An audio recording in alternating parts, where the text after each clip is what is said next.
السلام علیکم ورحمۃ اللہ وبرکاتہ۔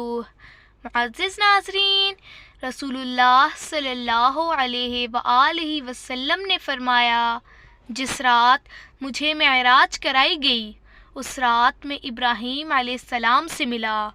ابراہیم علیہ السلام نے فرمایا، اے محمد صلی اللہ علیہ وآلہ وسلم، اپنی امت کو میری جانب سے سلام کہہ دینا اور انہیں بتا دینا کہ جنت کی مٹی بہت اچھی زرخیز ہے، اس کا پانی بہت میٹھا ہے اور وہ خالی پڑی ہوئی ہے، اور اس کی باغبانی یہ کلمات ہیں: بسم اللہ الرحمن الرحیم، سبحان اللہ والحمد للہ، ولا الہ الا اللہ واللہ اکبر۔